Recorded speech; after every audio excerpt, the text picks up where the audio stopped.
everybody. It is 9:15 a.m. We are a little late. No, it's not Pat Bernard. No, it's not Mike Lauro. They are taking the day off, and me, Freddie Burns, and Big Al are filling in for PM in the AM. I am so pumped up for this show. I watch it just about every week, throwing in comments. So it's an honor to fill in here.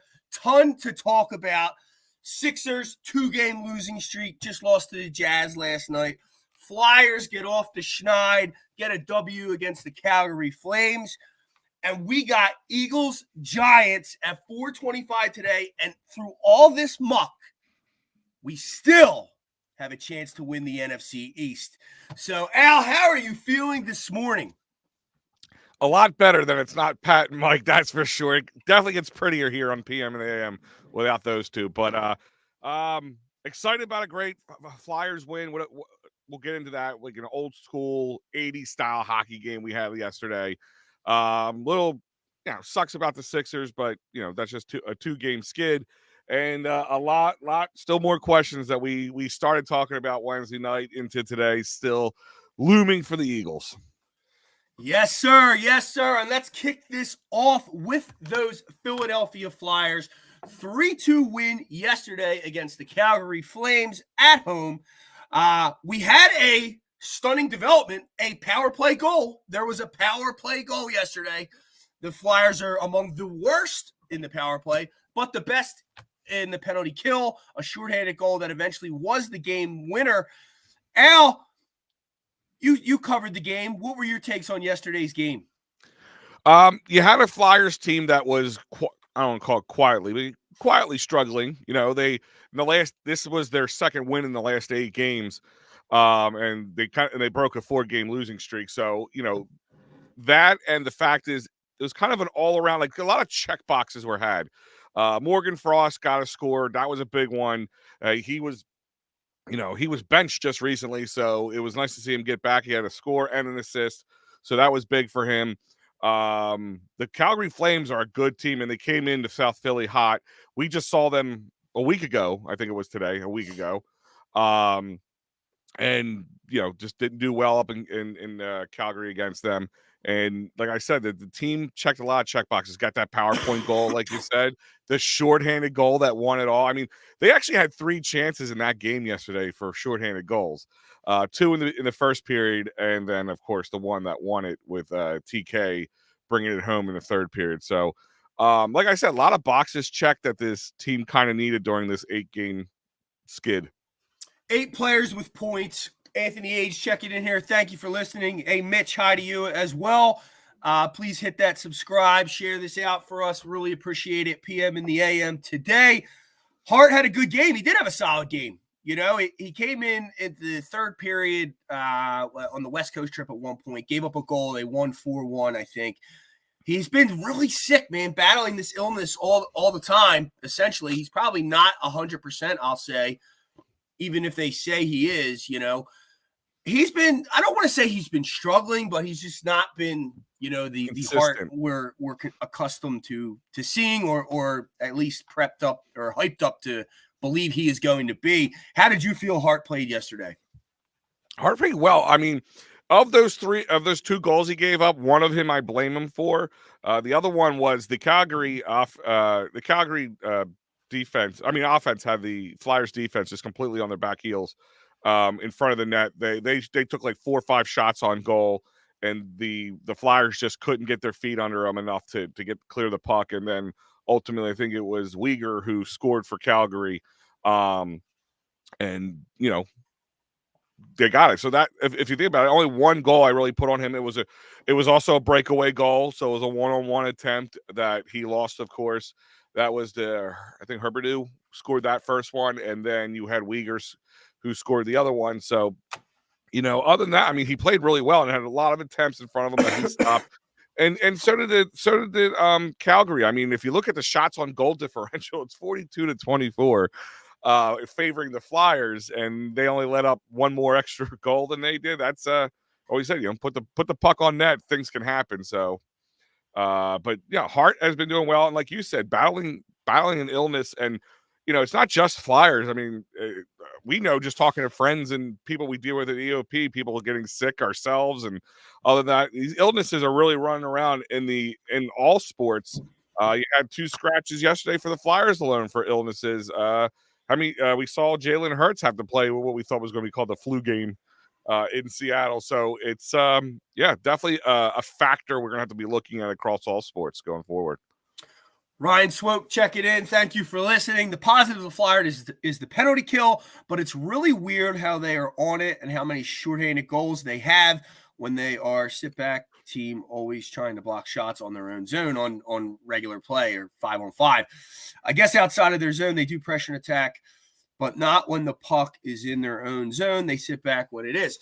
Ryan, I think the key to the penalty kill is the addition to Travis Konechny, who actually scored the shorthanded goal there, which brings an attack essence to the penalty kill. They lead the NHL in penalty kill goals. I believe it's now 12. It may be 13.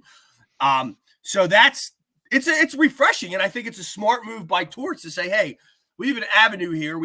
I've trained these guys over a year to get accustomed to blocking shots and playing defense. Now I'll take a defensive strategy, which is typically the penalty kill, sit back and clear the puck down the ice, and put a scorer on there that can take some chances, knowing my other 3 guys are good enough to withstand a potential goal and stop shots if it's coming back the other way. I love what Torts doing there. How do you feel about Torts' move there, putting TK on the power play all year, really, but it's paid off? No, it's definitely paid off. I mean, it's just I know what Ryan's saying. It is weird to watch because they seem to do better when they have one less player on the ice than they do with one player with an extra player on the ice. But I mean, and it's not just this year. In the last couple of years, even when the Flyers really struggled, they were really good they were like tops in the NHL at times with shorthanded goals. So this team just knows how to get around, being shorthanded, just working their way out of being, taking advantage of the power plays. And I talked to Matty B about this a lot the other day, and he just said, could you just imagine if they were 15 to 20% better in the power play goals, what their record would look like, right now. So it is, it's one of their biggest deficits, but it's definitely trending, hopefully, in the right direction. Speaking of record, they're now 20-13 with 6 overtime losses, 46 points. Again, now tied for 3rd in the Metro. Is it time to raise the bar here? Like, are we going to hold Torts and this team to a higher standard this far in? We're what? 33 plus 6, 39 games in. And this team is playing the best hockey we've seen in years. And it's fun to watch outside of that power play, which somehow I have no idea what's up with the power play. Because even when they go on the 2-minute, like when they pull the goalie, they're a better. It's not a power play, but essentially you have more skaters on the ice, and they're better. They put the pressure on. They've had some comeback wins, or at least got it close doing that. So outside of the power play, it's very exciting to watch. Do we have to remind ourselves that this is still a rebuild? Or do we start to raise the expectations? I say to still remind yourself. It's like kind of like I don't want to take like, oh, it's both, but it kind of is. Like, you have to understand it's still a rebuild, but the expectations should rise a little bit because, we all kind of went into this like, resurgence. All right, it was October, November. They always kind of start off a little hot and then fizzle out. Then they continue through November. Then they continue through December. And now we're into the beginning of January. And like you just pointed out, we're a few games shy of halfway through the season. And, they're still there. And like I said, they're still in it. They just were 2-6 in the last 8 games, and they're still in it. And actually, I thought the Rangers, who are at the top of the Metro, they had a nice lead. Now it's kind of only down to like 5 or 6 points right now. So I think expectations should be risen. I would love to see this team take the playoffs. I know a lot of people have, especially in the beginning of the season, said no, tank, get a good draft pick. But like I said, you got good guys that maybe like a Morgan Frost, maybe won't be here in the future, But if he has a really good stretch between now and say the trade deadline, he might be a nice trade piece to get you either some more young talent or draft picks. So God only knows what can happen. But what makes the Flyers fun is that the expectations are loose.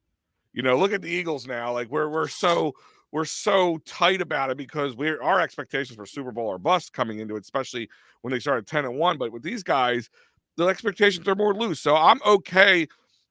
I don't want to see this team just drop off. Like that would be where my expectations. Like if they just when people quote unquote come down the earth. But I think we're seeing what we're supposed to see from this Flyers just early.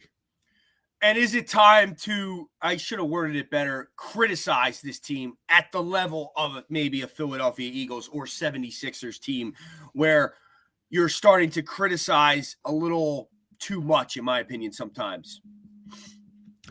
No, because they're still missing some major pieces.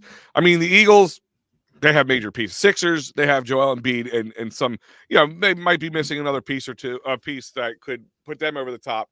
But the Flyers are doing it with a lot less. So, and like Steven said, he appreciates Torts motivational tactics. And like I said, he had Morgan Frost benched recently, and then he came in and we saw, I think benching works differently in each league, each sport differently.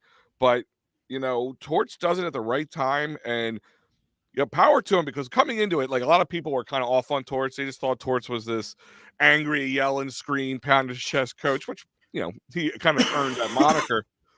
I always worried about, how would he do, motivating young players and some of the vets we have. And he's been doing a phenomenal job. Yeah, Steve, I appreciate Torts motivational tactics. Can we poop or get off the pot with Frost?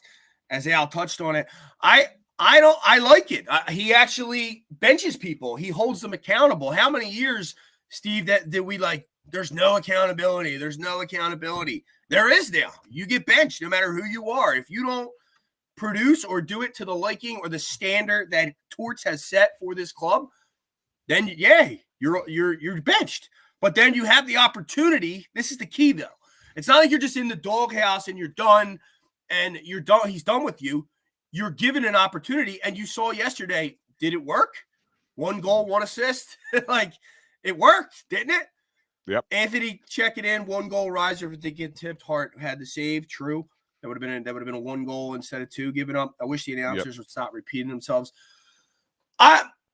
I'm glad you brought this up, because I should have said this in the beginning of the segment. It was Ed Snyder Remembrance Day. It was his legacy night. It was his birthday, right? And I disagree. I think they should have brought up Mr. Snyder as much as possible. This guy brought hockey to Philadelphia, held it to a standard year after year after year. Jonesy and Briere are trying to bring that vibe back, and I think they're having huge success, regardless if the winning's helping. But, without Ed Snyder, we're just a run-of-the-mill franchise. And there's a vibe, once a Flyer, always a Flyer. There's just a Flyer way of doing things, and that stuff is coming back with a tweak, with the knowledge of Jonesy and Briere. Ryan checking in, yes, I hope it's just personnel and lack of talent that has the Flyers sitting back wanting to block shots. But in the future, once they have better talent and personnel become a contender, they will be an all-around, very aggressive attacking team. That's why I love watching Carolina. They are a defensive attacking team that plays man-man, not sit-back defensive team. And I'm glad you said that. All I watch is the Flyers, so that's a good point. I can't argue that. But knowing that Rod Brindamore's over there and his style of play, it's probably correct what you're saying. And funny, now he comes in. Rod Brindamore was my favorite Flyer of all time because of the style of hockey he played now as a coach. Yeah. Brendamore's the man. It's sad. It stinks. He's kind of just a Hurricane now, though. We traded him there. He's won a cup there, right? And he's a Hurricane now. But I loved Rod Brindamore as a kid as well. Steve Chepin, no impact snipers on this team, so focus on what we do well, make it a weapon. But we have 2 coming. We have Mitch coming, and we have Cutter Gauthier coming, who's now not only becoming a sniper, he seems to be becoming a playmaker down there at Boston College. So Who knows what happens there? But Gold medalists, might we add? These guys, they won for USA, and I don't know if you saw that one play that got them over the top. I think got them to the championship game where Cutter just snapped the ankles of the defenders and scored a goal to put for the win that game. You got guys who can win in high pressure moments, which is not just very talented guys, but guys who thrive and have a little bit of a cocky swagger, not a bad cocky swagger, but a good cocky swagger. And credit to Matty B, who's wrote great articles along that with keeping up with the whole, the USA team, keeping us all appraised of the situation. But kind of what Ryan was talking about, I know he talks about the block shots, but you had both teams, Calgary and Flyers, the two top teams in the NHL when it comes to block shots. Total of 44 block shots between both teams yesterday. Both teams put their bodies on the line, when it comes to blocking shots. So, I have no problem with that. I have no problem with that whatsoever. I mean, you hope guys don't get hurt. It's pretty crazy. A guy, like, how many sports are guys willing to put themselves in front of a 100+ mile per hour hard piece of plastic just to block a single shot in a regular season game? Not many. So it's an amazing feat that you can have. Which is probably why Torts wears out his welcome every 4 years or so, because players are probably, all right, I've had it as they get older. Hence, he shipped out some guys that were well aware of the style he was going to play. Well, I want to give Torts that credit. People are giving a lot of credit to Jonesy and Briere, which is good. Don't get me wrong; they do deserve credit. But I mean, I think it was a lot more Torts that kind of cleaned up the locker room in some ways, got the naysayers, got the people who are pushing against what was going on. Because even if you like it or not, like the direction, you have to have a cohesive unit with that direction. And, Kevin Hayes obviously not happy with his situation in Philly. And a couple other guys. No, he wanted to stay. But Torts is like, I'm not putting. You're going to do it our way. There was an issue between them two. If it was up to Hayes, Torts would be out and he'd be a Flyer. But that's my point. Is, I mean, at one point you have to kind of go. Is it easier to remove one or two guys and get everybody on board with whatever the focus idea was, whatever that game plan in Torts' head was? And I like Kevin Hayes, but I mean, at the same time, we all knew at that time, I should say, we all knew the Flyers were a ways away from being contenders, and Kevin Hayes, was on the wrong side of the age limit for where you want him to be. Not to say that he wouldn't have been able to contribute at that time, but he was pushing back, and they had a vision, and he was kind of blocking that vision. So, you had to make changes for the best of the team and the organization, and they did so. Well, this team's got me so excited that I'm looking into tickets. I'm looking into traveling to games, and there's a big game coming up, and I got the travel package for you via Philly Sports Trips. We got a 2024 Stadium Series hockey trip. The Jonas Brothers are opening up. I have a daughter that's down for that, so that actually works. You're going to get a concert and a tailgate. Go to phillysportstrips.com. They partner with Flyers Nation. February 17th, go up to MetLife Stadium, see an outdoor hockey game against the hated Devils. I don't know about you, but I still hate Scott Stevens for what that hit the Lindros, and I still carry the hate for their defensive style and Martin Brodeur way back then. This is a game now.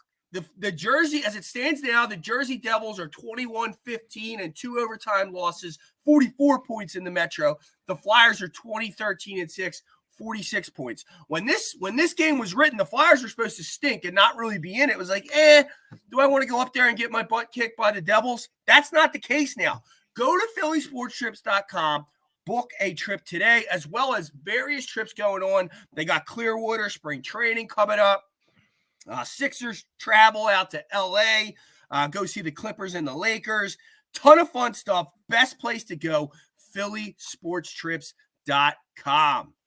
Now, let's kick it to a team that is now – hold on, we had 2 more comments. I just want to clear up on that. I'm glad Torch stayed because Hayes is going to – yeah, he was an all-star, but it's time to go. This is a youth movement. And Sandheim and Konechny might be gone too if it wasn't for that trade compensation.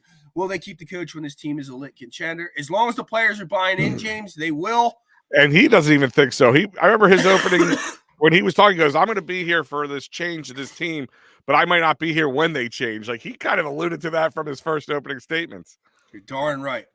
I'd rather see New Kids on the Block than the Jonas Brothers. It's not about you, Anthony. It's not about you. It's about the youth. You guys didn't know the youth.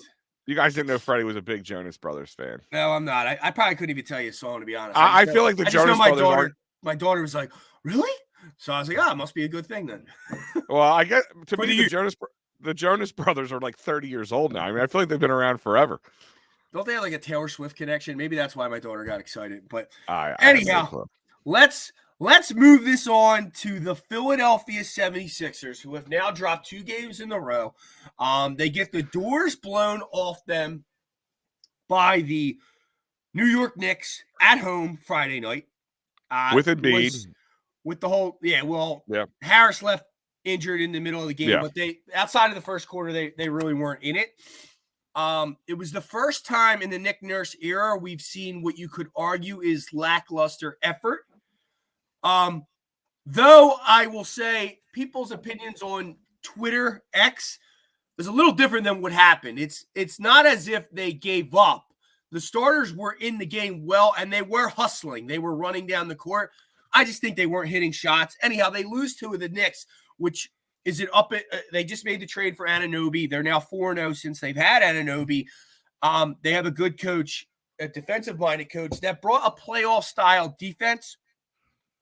And then they follow that up last night, losing to the Utah Jazz, who've been lowly, but they have won 7 and 3 in their last 10 since they got completely healthy. So maybe they're not as bad as we all once thought, though they are at the bottom of the West there.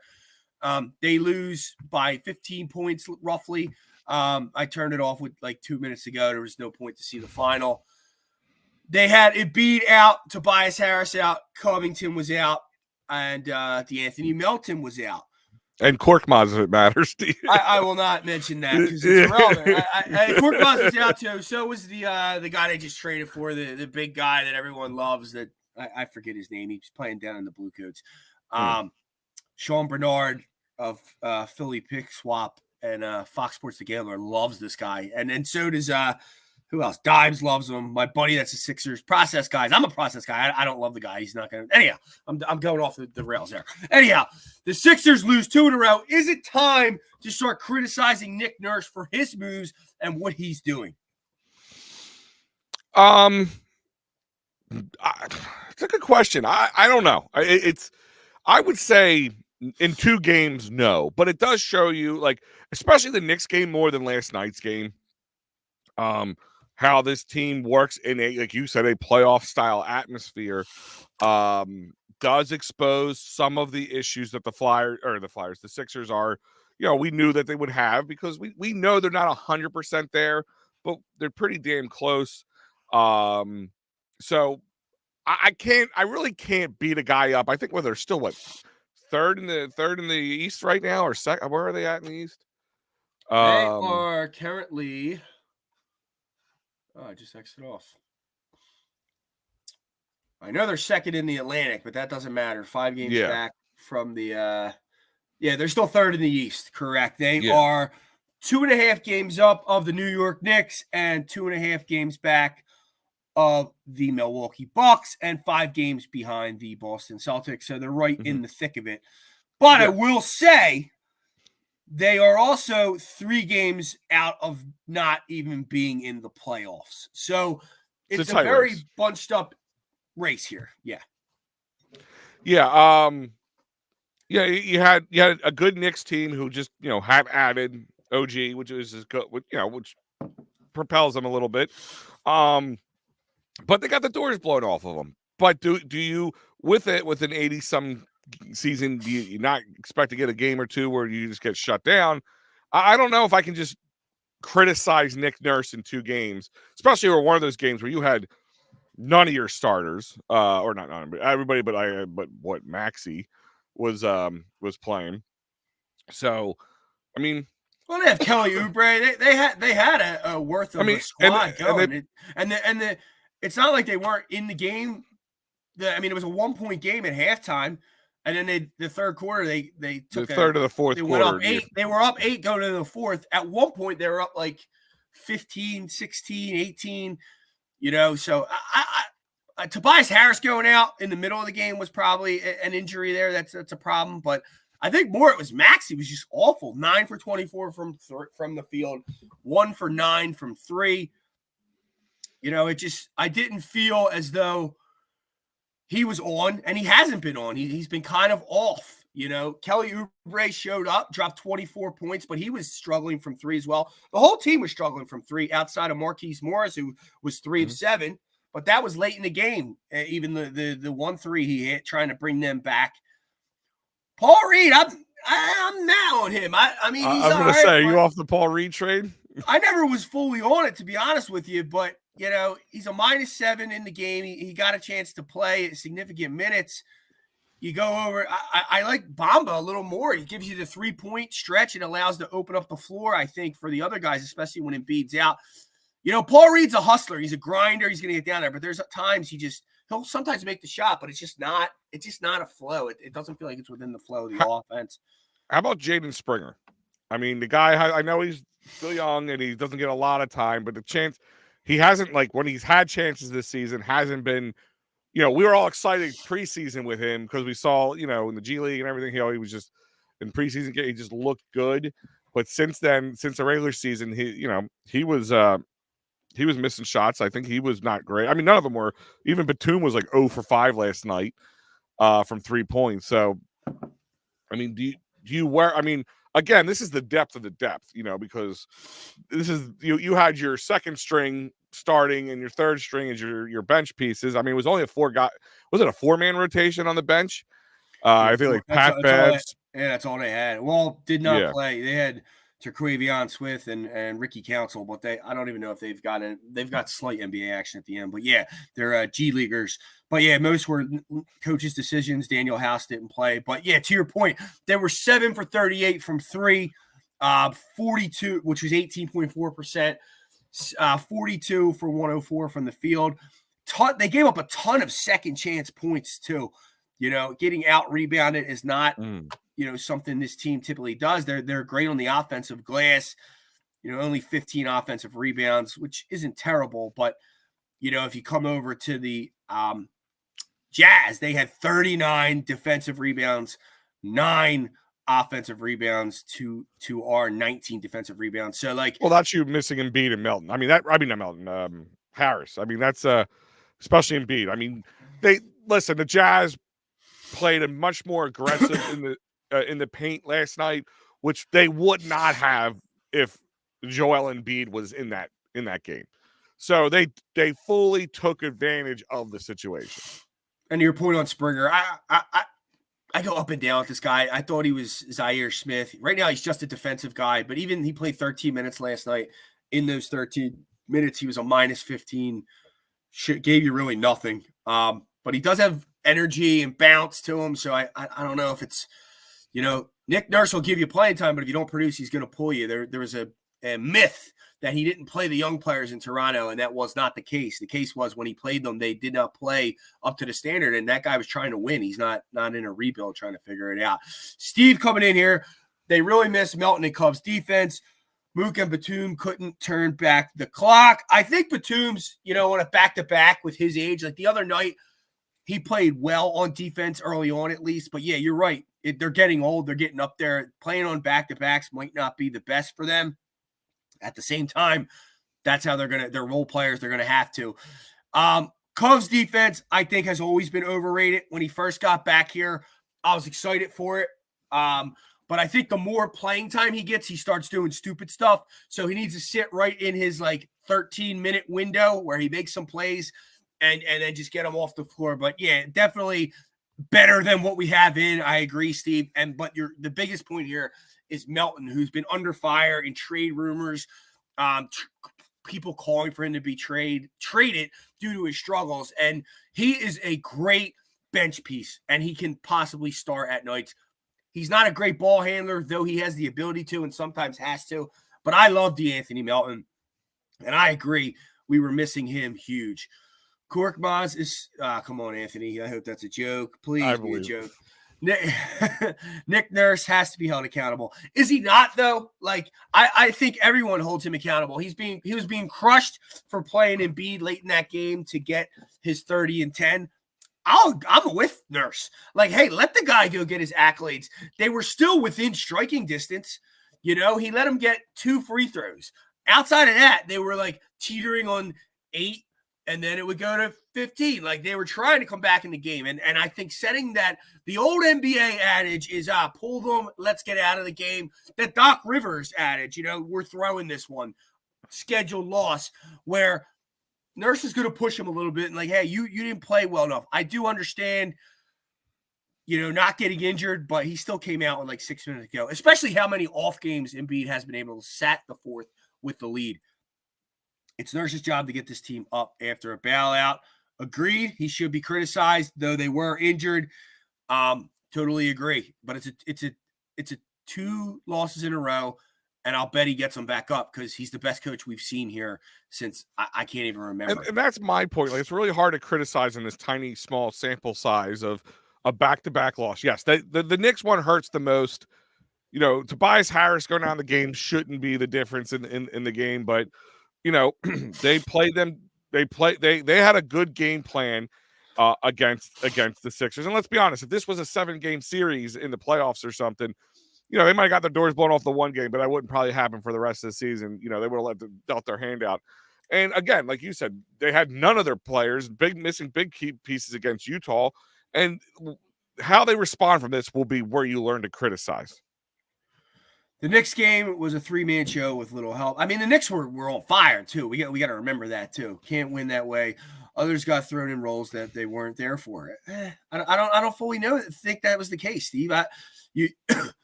They were hanging, and then they just got the doors blown off them. I mean, I don't know.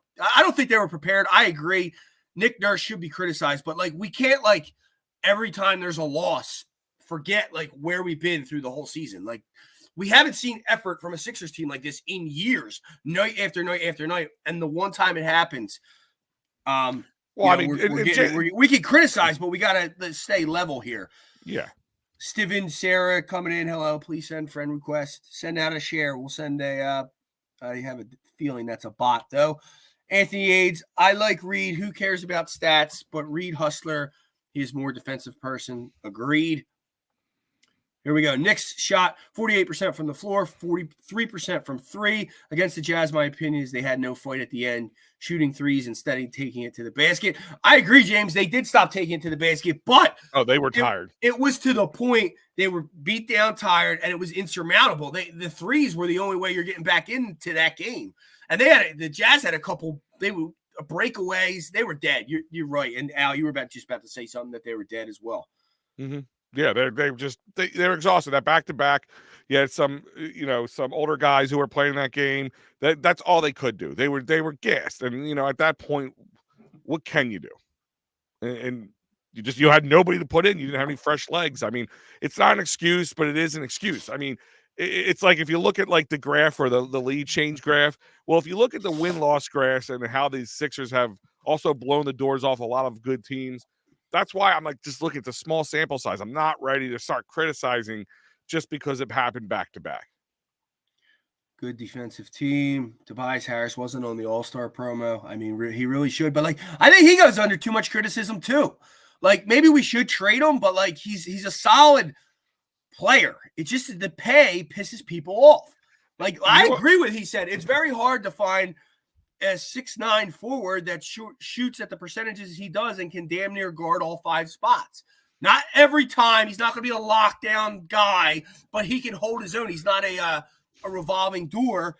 And I think that Tobias Harris criticism is not warranted.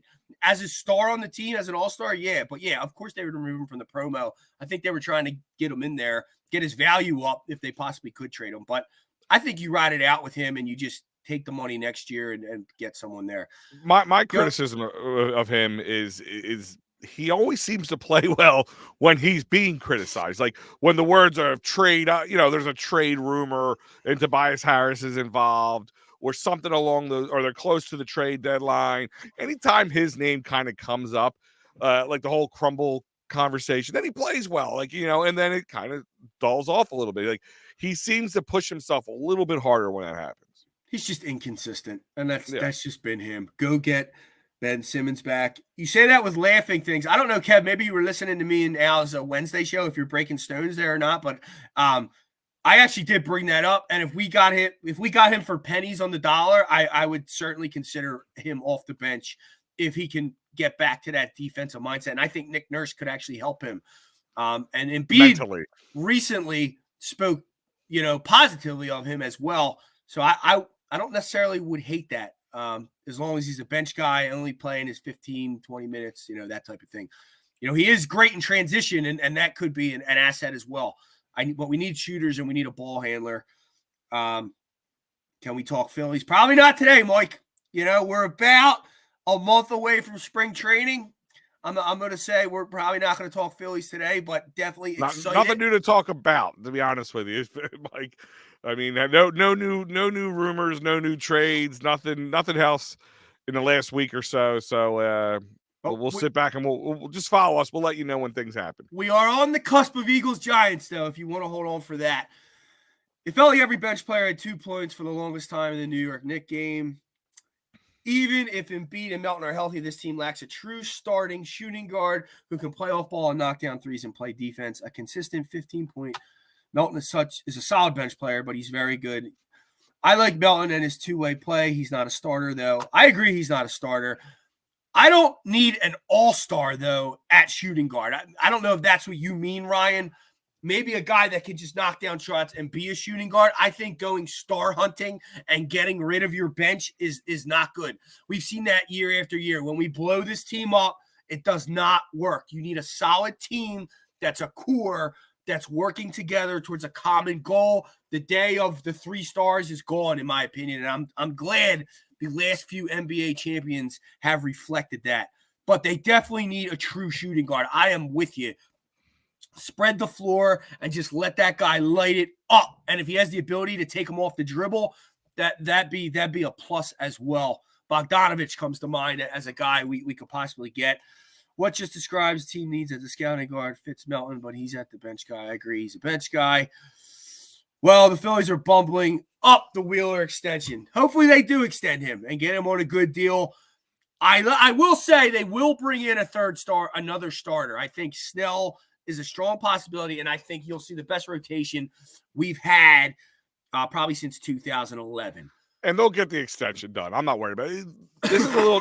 I think we forget that MLB is a little different because usually extensions and all that stuff are done, in January. But we've seen it not happen until middle of the spring training or something. So I'm not saying they're bumbling it. But we'll find out. There's no reason to rush it. But all this good Flyers talk, Sixers talk, ton of home games coming up.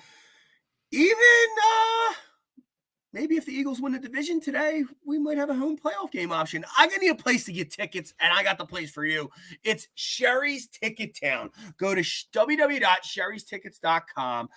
Philly fans save big. Sports, concerts, theater, family-owned and operated since 1946. Go to their website. There's no hidden fees. The price you see is the price you get. Shop it. Put their tickets against the other competitors. Factor in, again, the fees from the other competitors. Then slap in that promo code EOP10. Get 10% off. And you're going to the game at the best possible price there is. And not only the game. I went to Disney on Ice. This is the greatest story ever. It was like $100 everywhere else. I found it for Sherry's Tickets, 15 rows off the ice for my family, Disney on Ice. And I got those tickets for $81 plus the 10% off. And we were right there, right in the action. The only negative was now I'm never going to be able to go to a game without sitting that close without my family being happy. But go to sherrystickets.com. Get your tickets today. We got 3 more comments coming in here. It's probably closing out here. We got some Wheeler talk. We'll be quick here. Buyer beware. Watch the last couple games. Do you think we need a player who can shoot the 3 and open up for Embiid? Hell yeah. Yeah. See, my only thing is let's not give up all these assets we just acquired. We are on the we won a championship. I understand that, but we are in the first year of a new coach. And if Nick Nurse can get this team to the Eastern Conference as is, and then Tobias Harris walk off, and we just have all those assets plus go sign a player, I think that makes it much more flexible. And there's a guy, he's a little banged up. I don't know what he might have. I don't know if they extended him or not. Klay Thompson comes to mind as a person that has pedigree that could just come here next year, shoot, be on the other side, but still be able to knock down shots. Maybe not. Maybe not. He's not the guy. Siakam would be a great fit, but is he a lights out shooter? I want a lights out guy. And finally, no way I bring singing. See, I'll agree with you not bringing Simmons back, and my point was going to be he's not a winning player. But then my reason for not bringing in Dejounte Murray is he's not a winning player either. So I can agree with you on the Simmons thing, but I don't know about Murray. Now, we're done, Sixers. We are about 15 minutes away from this show from ending right now. Since we started late, we'll go to 10:15. That's all good with the schedule. It's time to talk Eagles, Giants. And, you know, it's been a lackluster, a negative feel around here lately. You know, a ton of turmoil, a ton of media, some true, some not nonsense going on. And, you know, it seems to be there's been a little energy tick here pickup since the A.J. Brown comments where he kind of got his coaches back, you know, kind of said it's kind of a players thing. It's up to the players. Yeah, Jalen Carter ring the bell at the Sixers game, get a quick ovation Friday night. A little bit of energy seems to be boiling there. The Eagles today, if they beat the New York Giants and the Dallas Cowboys lose, will win the NFC East. And if you're gambling, it's only 7-1 odds, which it's not that insurmountable if it's 7-1, in my opinion. We know the Cowboys are the king of choking, so I wouldn't turn a blind eye to that. But it's a big game today. If the Eagles win, Cowboys lose, Eagles win the NFC East. They would get the 2 seed. Potential opponents would be the Packers, Rams, Seahawks, Saints, or Vikings. If the Eagles lose, they would get the 5 seed. Potential opponents would be Buccaneers, Falcons, or Saints.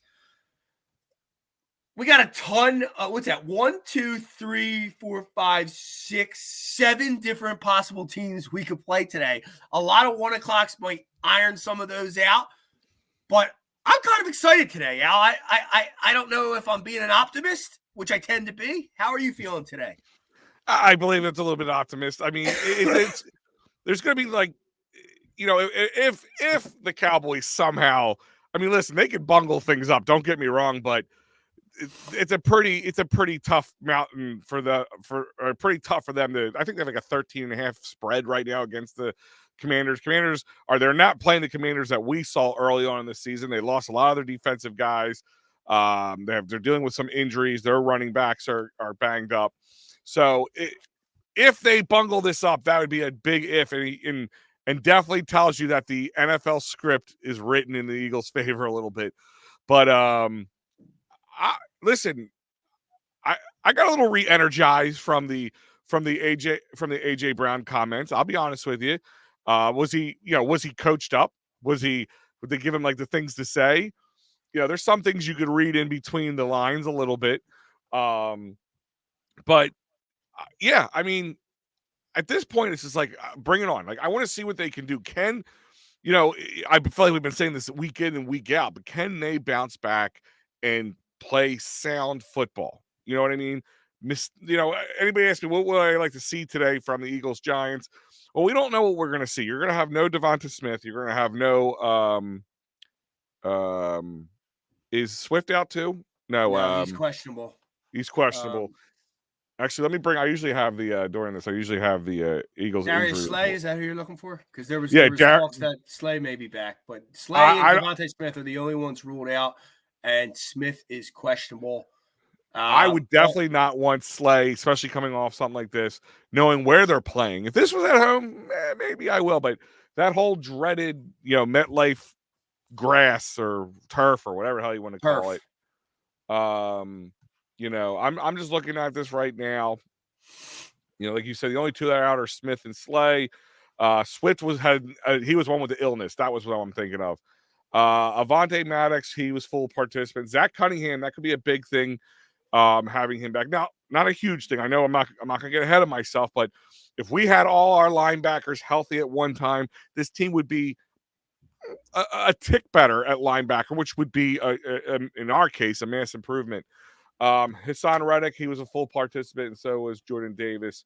I just worry about the injuries coming out of MetLife because it just seems to be like I don't know how the NFL hasn't done something about this. Like how bad, like it is.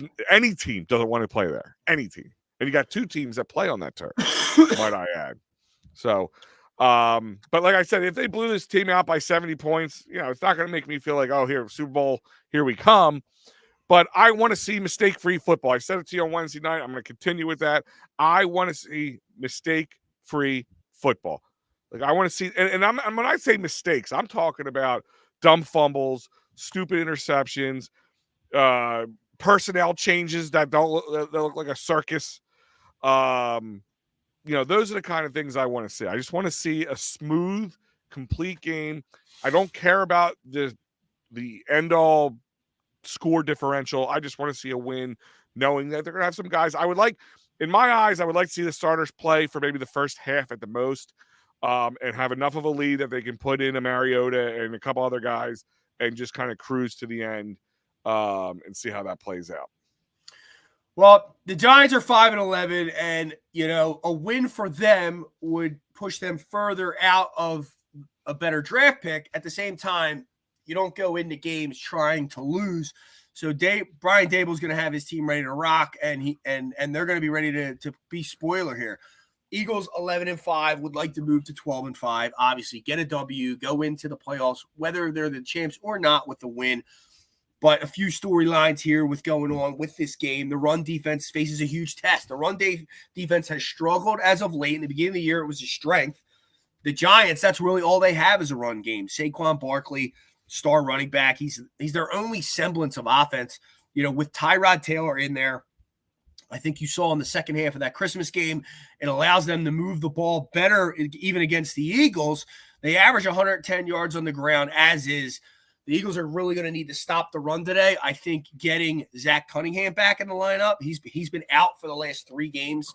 I know the linebackers have been terrible, and Zach Cunningham isn't like Mr. All-Star, but getting Zach Cunningham back is going to help at least shore up the run D a bit.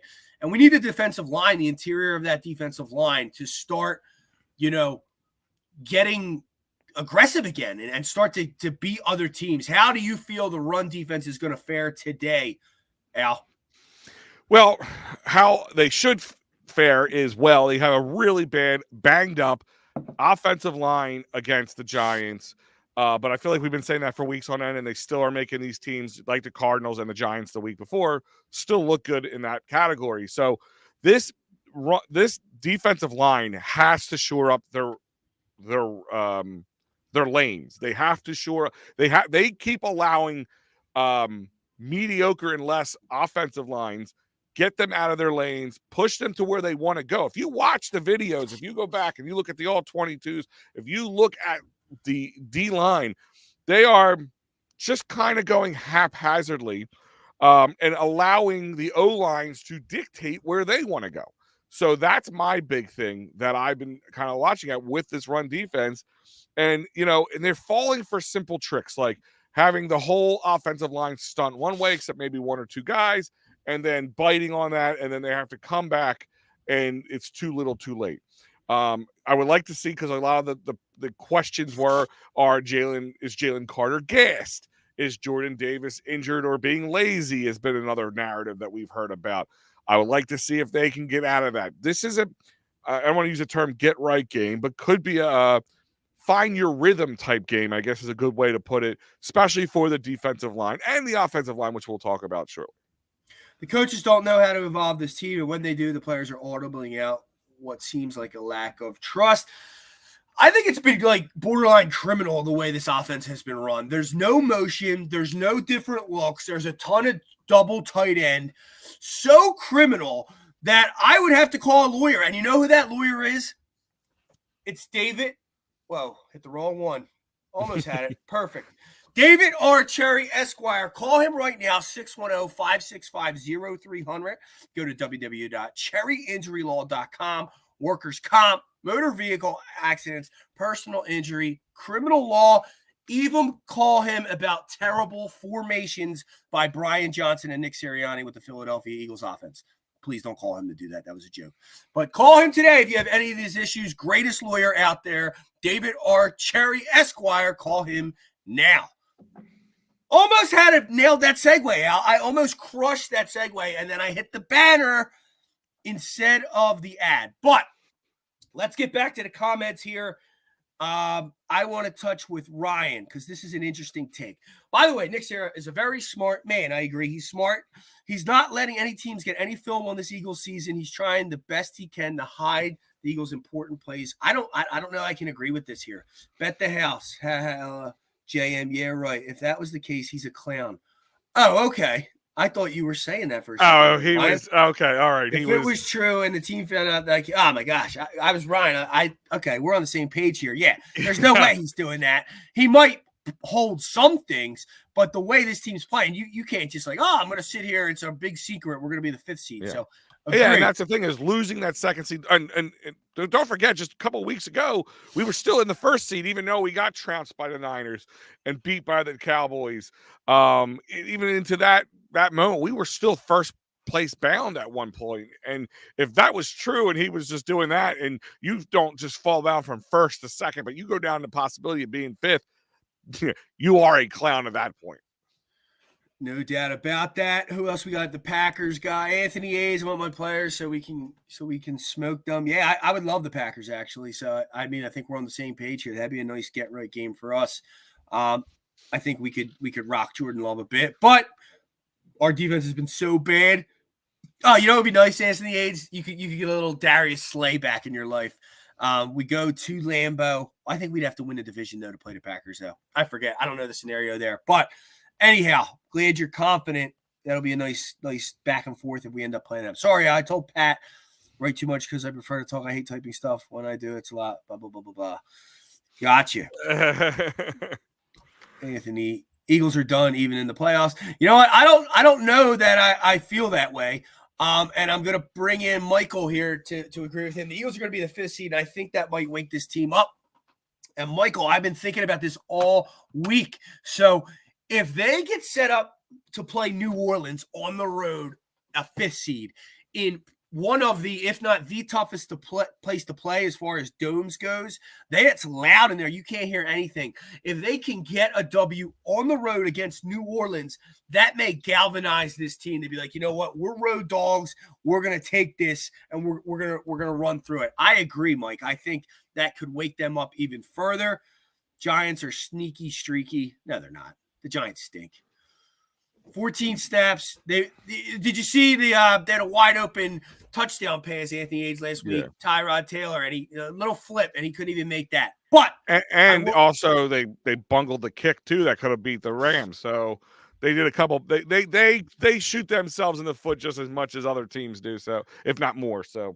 That's not to say the Eagles can't lose though, because the Eagles could very well. But that would be an indictment on the Eagles. Not the streakiness of the Giants, in my opinion. 14 snaps under center all year. Come on, that's a gimmick. High school. I mean, it worked last year, though, Steve.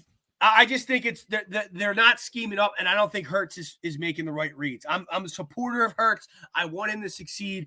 But that play under center where they went rogue, it was just the wrong move, man. And he had guys underneath, and we've seen him lock in. He locks in on the first read again. Even the bubble screen that everyone's crushing.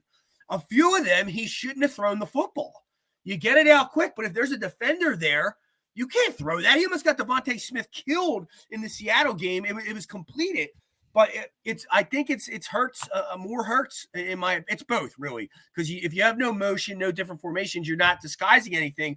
So that first read's never open for him. You look at the 49ers. Purdy has receivers all open all over the field. Washington played a good game against the Giants. I agree, James. I was arguing with a coworker. The Cowboys seem to run their mouth a little this week. Yes, I'm with you here. They got to help out them Cowboys back. They got that luck win. I wanted to ask, I think our quarterbacks have to play a little more up on the wide receivers. Guy, we've been crushing them for that since Gannon. Gannon gave them the autonomy to do it or not do it. I would love to get a little more physical. The problem is our safeties are not equipped to stop the speedy receivers if they get beat off the line of scrimmage. And I think that's why you're seeing people backed up. As much as people love Reed Blankenship and the way he comes up and hits people, that's very old school run football mentality. If Reed is required to guard these speed guys that get bumped off the line, I don't know if they don't hold them there. But I agree, you should mix it in a bit rather than just generically not cover them. I'm going to add on to that too. And the one thing I would say is, can they learn, and maybe with Cunningham back or somebody, and this is probably why they were desperately dropping Reddick back into coverage. They need to learn to stop the tight end slant or the quick slant that beats them every time. It's the same play. If you go back and watch, especially the last 4 weeks, they got beat big time on third. That's why we're the worst third down defense, because every team runs the same play, left or right, doesn't matter, runs the same play, and they get beat on it every time with these slant plays, 5 or 6 yards. That's all they need, and it's almost a guarantee at this point. That's what they really need to do. They need to not. I understand what he was kind of saying. Like, can we kind of bump these guys, get them off their rhythm a little bit? But the point is, we got to see if this midfield can play coverage, especially in the middle, because if not, it will be a short playoff run. I think one other. Well, let's talk in the comments here. As long as the Eagles have that worthless coach Pat coaching your D, you won't get better. I mean, we don't really have an option here. They got rid of Denard Wilson, which is with a terrible move. He's crushing it for the Ravens. I didn't like the move and the fact that he should have been the defensive coordinator. But what are you going to do? You can't. Changing defensive coordinators is not going to do anything. You're running the same scheme you ran in training camp. No one can put in a new defense. Yeah, and don't forget, Insanio had to deal with him too, because he's from the New England area. So, well, what's with the Falcons? The link? So him, he's friends with Mike, and Mike said last week that they all have a friend who passed away who was a big Falcons fan. So they all kind of changed their logos for the week or two to show a little love and support for their friend who passed. Hey, very sorry for your loss, man. And I was about to crush the Falcons, but now I'm kind of rooting for them. So your friends in my thoughts and prayers, positive vibes your guys' way. Hey guys, I'm very confident that the Philadelphia can beat the Giants. I mean, they should beat them, Brad, right? If they lose, it's pretty crazy, right? If they're 5-point favorite now, I don't like the spread coming down. Good morning, Mike. Glad you just woke up. Did you get a nice yawn in? Then click on your YouTube. It didn't snow today, so I'll just sleep in. These guys got it covered, no problem. Just kidding, man. You deserve it. You grind every Sunday there is. Honored to join your show. Philadelphia Flyers played awesome. Catch the replay, Brad. We had a nice segment on the Flyers. Once we tune in, hit that like, subscribe button, catch the replay. We're running to the end here. It's 10-15. Look at the Cardinal game. That was our offense last year. I mean, run the ball, win the line of scrimmage. You always win the line of scrimmage. Win up front, you win the game. They also need to open up the middle of the field. Another critique I have of Hurts, I always seem to find. Last year when he was at his best, he was using the middle of the field. Now he's not. How about that little screen to Goddard, the RPO? Why don't we run that 17 times in a row until it gets stopped? Well, at one point, I think it was the Cardinals. No, yeah, it was the Cardinals game when they were doing really good. And even the Seattle game when they were doing good in the beginning of the game, they were throwing little quick passes right in the middle, and he was hitting them, and they were marching down the field. Like, again, that's the most annoying part, is that they do well with something, then they get away with it. They get away from it, I should say. Wow, they're firing in here at the end. Cunningham and Leonard should be an interesting combo. Have they even practiced together this year? Good question. Maybe not. maybe this week. That's about it. Good practice game. Agree 100% about getting beat on the slants on third down. We don't throw slants either, James. That's what's crazy, too. That's another gripe. I know we're talking about the defense here, what we were talking about, but we don't throw the damn slants. That's another way to beat the blitz. Why don't we throw the slants 18 hours down? You mean sleeping or working? I'd rather play more press coverage, get beat deep once in a while over I think, Jason, you once they get beat 3 times and they're down 21-0, I think you might come back on that one. But That's why this entitled offense to. needs to control the tempo and the game clock. That I know it's very cliche to say so, but that's what they again, when they were doing good, that's what they did. They would run the ball, they would be doing the 1,000 cuts, and they would push forward and waste 7, 8+ minutes of the clock. And it forced the other teams to play differently. The minute you gave control to the other team, even a bad team against this defense, that's where we struggle. Clock management. It gets down to old principles, man. Control the line of scrimmage, run the football, and control time of possession. And everyone's like, that's so old school. That's not the NFL anymore. And it's like, no, I'm not saying run the ball 80% of the offense. Like, I understand it's a passing offense. It's the only way. Like, that's the way it is now. But like this whole to abandon it or have success with it and move away from it, it's just crazy to me. I'd rather more press get beat. Yeah, we discussed that. And then Jeffrey Lurie, Howard calling this. I doubt that, Anthony. I do think they have more input than they should. And Jeff McClain's all over it, which he's a great beat writer for the Inquirer. Check out his writings. But I don't think that they're actually calling plays and stuff. I really, really don't think that. I think they do have more of an impact than others. Well, let's get this wrapped up. I really appreciate everyone chiming in and listening. PM in the AM. Pat and Mike will be back next week. It's a great show. If you want more Eagles talk, okay, at 12 o'clock, we have a pregame show. Al, who's on it? I believe it's you, Dives, you, Ryan, and Mitch. Great squad there. That's your pre and your post game. You got a halftime show and the post game, but 12 o'clock noon. So this is the cool thing. You get to watch that show, and you still get to watch all the NFL. It's not like we're coming in an hour before the game. We're doing it way ahead. So then you got a ton of more comments to come in, get your predictions in. We will real quickly, Al. Actually, I'll do my prediction since you'll probably do yours on the show. I want to see. Well, say what you want to see out of the game. Don't make a prediction though. I don't want to. Yeah, later on today. That has not changed, and what I'll say is a clean, consistent game from the Eagles. Where not bungling things up, because I mean, let's be honest. Even though this team has lost to bad teams over, and even the since San Fran, a lot of times these games could have been a lot closer if they weren't shooting themselves in the foot. So, that's it. Don't shoot yourself in the foot. Don't be your own worst enemy. Don't knock yourself out. That's what I want to look at. And Angry Ant is owning his name today. Giants 24, Eagles 21. There you go, Angry Ant. I love Ant. Mike coming in here.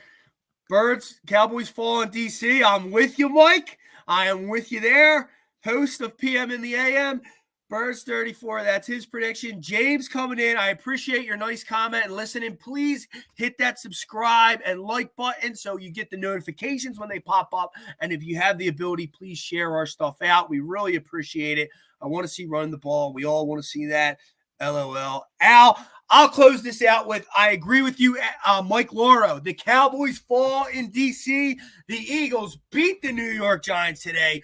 Go bet $20 on the Eagles to win. It's 7-1 odds to win the NFC East. Go make yourself $140 real quick. If you want to move more. Eagles are the NFC East champs after today.